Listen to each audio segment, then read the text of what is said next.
Crania aegyptica.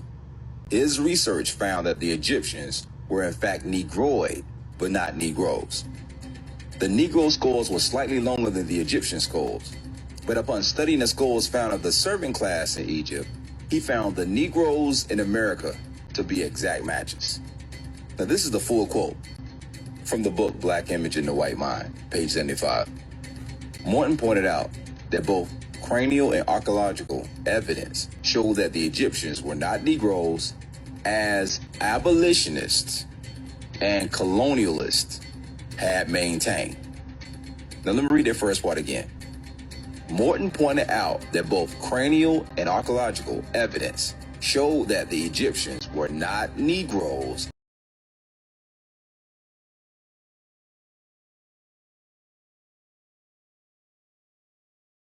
Morton pointed out that both cranial and archaeological evidence showed that the Egyptians were not Negroes, as abolitionists and colonialists had maintained.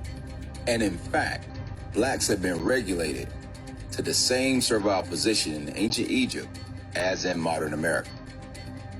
Now, why did Morton say that both abolitionists and colonialists connected the slavery of the Negro in America to Egypt?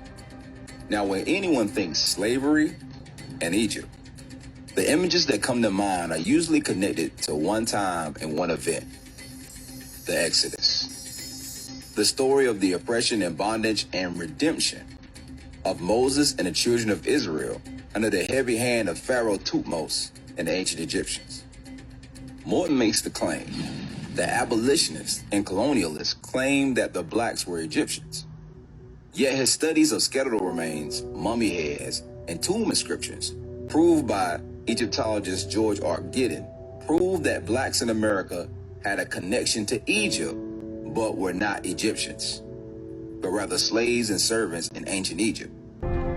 Because no one has looked for evidence of the Exodus in this period, the tomb has never been linked to the biblical story. And yet, there is a perfectly preserved wall painting here that records an ancient migration into Egypt from the area of modern Israel.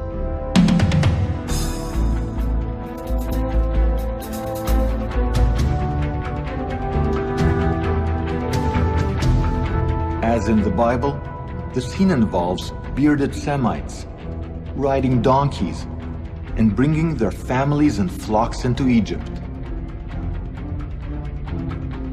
Like the biblical Israelites, they are wearing multicolored tunics.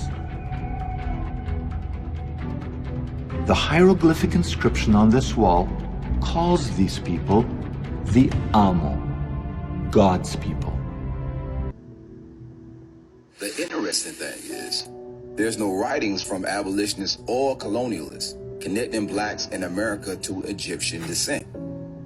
But there are endless writers, historians, abolitionists, and slaves alike who connected blacks in America with the Hebrew people.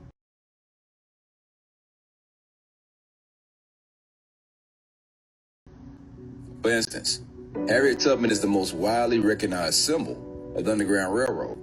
When she escaped on September 17, 1849, Tubman said freedom felt empty unless she could share it with people she loved. So she resolved to go back and rescue friends and family. Harriet was nicknamed Moses by abolitionist William Lloyd Garrison. The name was used as an analogy to the biblical story of Moses, who attempted to lead the Hebrews to the promised land and freedom from slavery. The very connection Morton cites in his quote. And then there's others, like James W. Hagee, professor of history at the College of Charleston. In this article, Muslims, slaves, abducted Moors, African Jews, misnamed Turks, and Asiatic Greek ladies, some examples of non-European religious and ethnic diversity in South Carolina. Whew. Man, say that 10 times fast. Anyway, here's the quote. In 1786, two men appeared in Charleston, dressed in the Moorish habit, and aroused a great deal of suspicion by their strange ways. Therefore, an officer of the law began to try to question them. The Moors, he found, did not know English and resented the suspicious lawman. According to an officer, the men became impatient and vulgar, and as a result, the lawman gave one of the fellows a little bit of manual correction by the way of reforming his manners. By this time, a mob had gathered, and the authorities feared a riot might break out. Finally, they determined that the two were of the Jewish nation. Say it one more time. Finally, they determined that the two were of the Jewish nation. They took the two men to the home of a woman on East Bay Street who understood their language. She found that the two had sailed from Algeria to Virginia, where they had been arrested upon suspicion of them being Algerines. They had then traveled overland to South Carolina. Hagee continues in his article to highlight what he classifies as African Jews in South Carolina.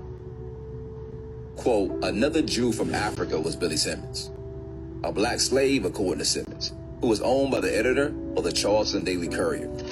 He was born in Madagascar and lived in the Barbary States, and arrived in South Carolina when he was quite young. He may in fact have arrived with his relatives and with Star Barrett, who could have converted him. He, however, insisted that he belonged to a tribe of Israelites known as Rechabites, mentioned in Jeremiah 35. His Jewishness cannot be questioned because of two of the Hazanim, or cantors, of the congregation Bet Elohim in the 1830s wrote about him and attested to his devotion. Dr. Julius Ekman reported in the Weekly Gleaner, January 16, 1837, on his exemplary devotion on Yom Kippur. And Maurice Mayer described Simmons in an 1859 German magazine as the most observant of those who go to the synagogue. Furthermore, he was an accomplished scholar in Hebrew and Arabic. When he died, his obituary appeared on the front page of Daily Courier, December 12, 1859. Seeing that I'm a South Carolina native, when I first came across information of this ilk, it struck a particular chord with me. Growing up as a kid in SC, we would take that 3-hour trek from the upstate to the coast. Walking downtown Charleston through the streets of the slave market, that's now a tourist attraction.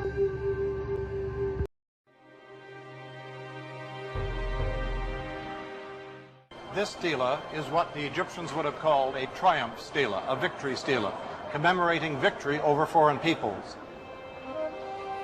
Most of the hieroglyphic inscription celebrates Merneptah's triumph over Libya, his enemy to the west.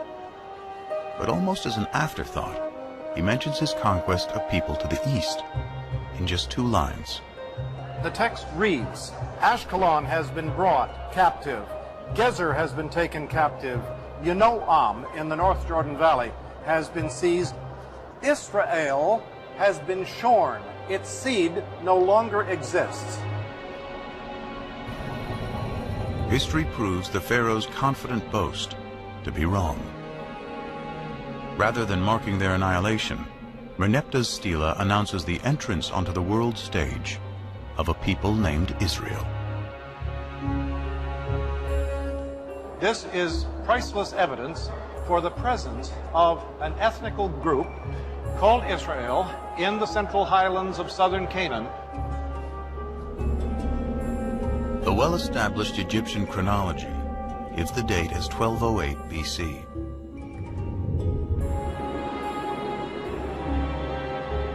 Merneptah's stela is powerful evidence that a people called the Israelites are living in Canaan, in what today includes Israel and Palestine, over 3,000 years ago.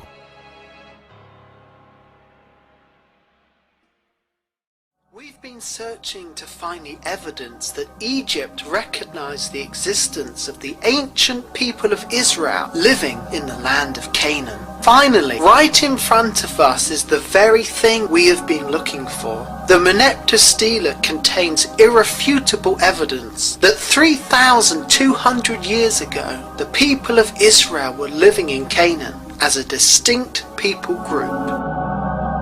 And this here is the smoking gun, and at the bottom here it says Israel is no more. Now the original is in the Egyptian Museum, This is a copy. The reason this is so important is because this dates to 1200 BC. Now the Bible says at that point that the people of Israel are in their land, but here we have in Egyptian history the mention of the people of Israel. The great superpower of Egypt has to mention Israel, and also shows us that there is an unreliability about Egyptian history, because it says Israel, its seed is no more. In other words, I've wiped out Israel. They're all dead, they're all gone. Of course we know that's not true. This is amazing. This is the smoking gun that we've been looking for. This is it. This is a smoking gun. We've seen it. 1200 BC. The people of Israel are definitely in the land. The Bible is correct, just as we read it. Absolutely amazing. Look how huge this one is as well. Absolutely beautiful. And we're linking the Bible with Egyptian history, and they just went like that. It's perfect. It's brilliant. This is a day I'm going to remember forever as well.